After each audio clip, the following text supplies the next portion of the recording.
परेशान क्यों है? आप ये क्यों परेशान हैं? यहाँ बहुत फ्रॉड है कि मिलाद मनाना कहां से साबित है? गुमराह होते देर नहीं लगती। आप ये क्यों नहीं कह देते कि हम बगैर दलील के मिलाद मनाते हैं, मनाते रहेंगे? बहुत मुश्किल है बात समझाना, बहुत मुश्किल है बात समझाना।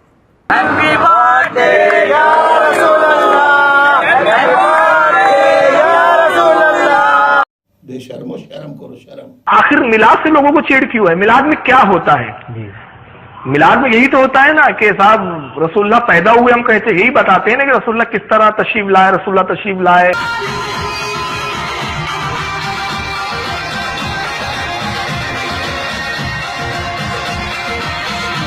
तुम चुल्लू भर पानी में जाके डूब के मर जाओ। जमाने को कह दो। जब इतनी बड़ी चीज है तो इसका तरीका आपके मौलवियों को तो इजाद करने की जरूरत नहीं है। ये बड़ी अच्छी बात कही आप कि बताएं कि मोहम्मद और आले मोहम्मद और असहाब मोहम्मद अलैहिमुस्सलाम अजमाइन इन्होंने कौन सी झंडियां लगा के तो मिलाद मनाया? आप कुछ भी बोलो, ये नहीं सुनने वाला। चलें, लाइटिंग तो आज के ज़माने की है, लेकिन झंडियाँ, झंडे, जुलूस, ये सारे मामला तो उस ज़माने में भी हो सकते थे। मौला अली क्या हर साल मिलाद मनाते थे इस तरीके पर जिस तरह आप मनाते हैं? तो वो फौरन चिट्टा जवाब भी आपको देंगे, वो कहेंगे ये तो बाद में शुरू है। जो चीज़ दीन में बाद में शुरू हो उसको ना करने वाले पर किस तरीके से टॉन्ट की जा सकती है? क्या ये खुद मानते हैं कि 8वीं सदी हिजरी में हुजूर अलैहिस्सलाम की वफ़ात के 800 साल के बाद ये मुरव्वजा जो ये सिलसिला मिलाद मनाने का शुरू है। पहले 800 सालों में तो ये नहीं होता था। मौला अली 5 साल खलीफा रहे हैं ना, तो बताएं 5 मिलाद के जुलूसों को तो उन्होंने लीड किया होगा ना कूफे के अंदर। तो ये आप सवाल करें तो आगे इनकी शक्लें देख लें, इनके मौलवियों की, जाकिरीन की, तो उनकी शक्ल देख के आपको जवाब मिल जाएगा जब ये आप सवाल करेंगे कि बताएं वो कूफे में जो महफिल मिलाद थी वो माने खुसूसी कौन था, नात किने पड़ी सी, तो मनकबत किने पड़ी सी। मुंह अड़ के बह जाएंगे, तो जब मुंह अड्डन दे पता लग जाएगा इन्होंने।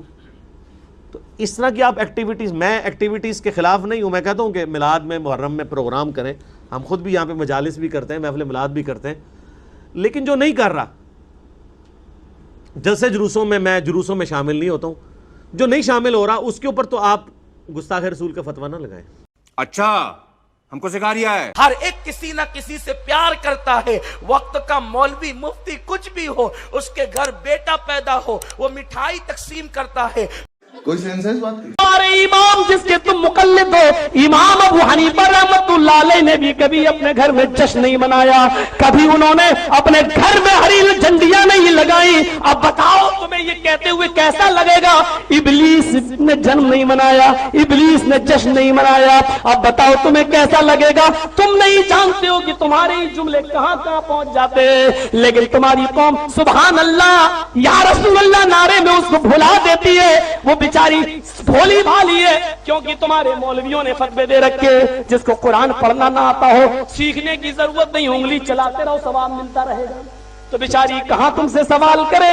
तुमने पहले ही कह दिया है कुरान को समझना तुम्हारे बस की बात नहीं, हदीस को समझना तुम्हारे बस की बात नहीं। मुल्ला मौलवी जो कह रहे हैं मान लो, तुमने पहले ही इनको दूर कर दिया है। ये तुमसे सवाल करें तो कहां से सवाल करें? हम दलील मांग रहे हैं, तुम कह रहे हो इब्लीस ने जन्मदिन नहीं मनाया, इब्लीस ने जश्न नहीं मनाया। अगर हम करें तो करें क्या, बोले तो बोले क्या? मेरे भाइयों, दलील ये होनी चाहिए, हम नबी का जन्मदिन इसलिए मनाते हैं कि नबी अकरम जब तक जिंदा रहे आप मनाते रहे। नबी के इस दुनिया से जाने के बाद अबू बकर सिद्दीक का जमाना आया, 2 साल खलीफा रहे, उन्होंने 2 साल जन्मदिन मनाया, मस्जिदों में चिराग जलाए, लाइटें जलाई, कुमकुमे जलाए, हरी झंडियां लगाई। हजरत अबू बकर के जाने के बाद उमर फारूक का जमाना आया, 10 साल खलीफा रहे। हजरत उमर ने 10 साल मस्जिदों को सजाया, अपने घरों में हरी झंडियां लगाई। ये दलील देनी चाहिए थी, इसलिए हम भी मनाते हैं। हजरत उस्मान ने खिलाफत की 12 साल उन्होंने जन्मदिन मनाया, इसलिए हम मनाते हैं। ये दलील देनी चाहिए, लेकिन नबी ने कभी नहीं मनाया, अबू बकर ने कभी नहीं मनाया, उमर ने कभी नहीं मनाया, उस्मान ने कभी नहीं मनाया। हजरत अली ने पौने 5 साल खिलाफत की, 5 मरतबा 12 रबीउल अव्वल, 5 नहीं तो 4 मरतबा तो कन्फर्म है किया आया, लेकिन उन्होंने कभी नहीं मनाया, जबकि दामाद है नबी के। हजरत हसन और हुसैन नवासे नबी के, लेकिन इसके बावजूद अली ने कभी नहीं मनाया। उस्मान गनी दामाद हैं, एक नहीं दो बेटियां नबी ने उनको दी हैं, इसके बावजूद उन्होंने कभी नहीं मनाया। उमर ससुर हैं मोहम्मद रसूलुल्लाह के, 12-10 साल खिलाफत की, लेकिन कभी नहीं मनाया। अबू बकर ससुर है नबी के, लेकिन 2 साल खिलाफत की, कभी नहीं मनाया।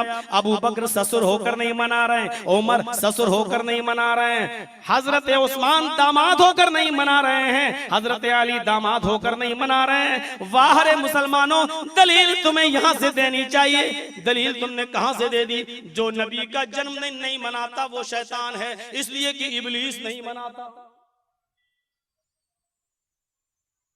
जो नबी का जन्मदिन नहीं मनाता वो इब्लीस है। चलो थोड़ी देर के लिए हम तुम्हारी बात मान लेते हैं। अब ये बताओ, अबू बकर ने जन्मदिन नहीं मनाया, वो कौन हुए? उमर फारूक ने जन्मदिन नहीं मनाया, वो कौन हुए? उस्मान ने नहीं मनाया, वो कौन हुए? अली ने नहीं मनाया, वो कौन हुए? कहने लगे ये तफरका फैला रहा है, ये पार्टी बंदी कर रहा है, इसके जलसों में मत जाना, निकाह टूट जाएंगे। जिसने मौलवी जर्जीस की तकरीर सुनी, मेरे भाइयों, इन तमाम झगड़ों को खत्म कीजिए। आइए कुरान करीम की उस सूरत में उस आयत पर आए। इस्लाम तो हमें यहूदियों को और ईसाइयों को भी एक साथ जोड़ते हुए कह रहा है, तालौ इला कलिमतिन सवाइम बैनना व बैनकुम, आओ एक ऐसे कलमे की तरफ जो हमारे और तुम्हारे दरमियान बराबर है।